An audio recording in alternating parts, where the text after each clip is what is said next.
শুরু করিতেছি মহান আল্লাহর নামে, যিনি পরম করুণাময় এবং অত্যন্ত দয়ালু। দেশের এই পরিস্থিতিতে, বন্যা পরিস্থিতিতে আমাকে আসতেই হলো আবার ভিডিওতে। আমি সোশ্যাল মিডিয়ার মাধ্যমে যেভাবে দেখলাম যে এত পানি, বিশেষ করে আমি আমাদের এলাকায় দেখলাম যে 93 সালের পরে হবিগঞ্জে এত পানি খোয়াই নদীর উপরে কখনো হয়নি। কারণ একটা ভারত থেকে একটা ড্যাম এটা ছেড়ে দেওয়ার কারণে পানি আর কোনোভাবে কুলায় উঠতে পারতেছে না আমাদের নদী। এইদিকে আবার আমাদের দেখলাম যে ফেনীতে তো মানে শুধু বাড়ির ভিতরে ঢুকছে তা না, বাড়ির চালের উপর দিয়ে পানি যাচ্ছে। এরকম কুমিল্লা, বিভিন্ন দেশের বিভিন্ন জায়গায় যেভাবে বন্যায় আক্রমণ করছে।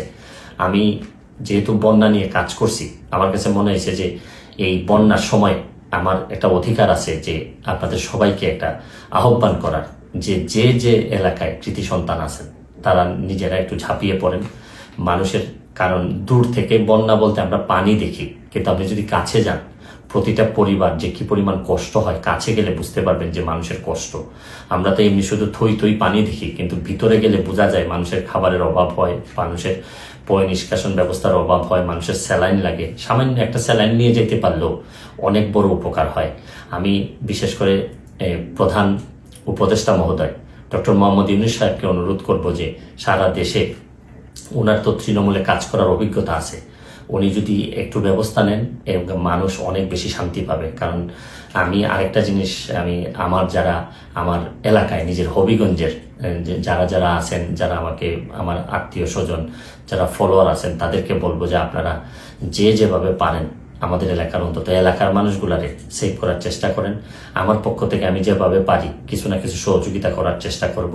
কারণ সবাই একসাথে দাঁড়াইলেই দেশের যে কোনো দুর্যোগে আমরা মানুষের কল্যাণ কিছু করতে পারবো।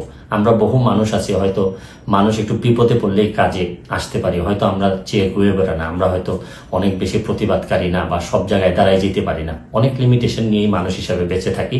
তারপর চেষ্টা করেন যে সবাই মিলে অন্তত বন্যা দুর্গতরে সবকিছুর ঊর্ধ্বে উঠে বন্যা যারা দুর্গত তাদের পাশে দাঁড়াবেন, এইটুকু আমার আপনাদের কাছে আহ্বান, আপনাদের কাছে চাওয়া।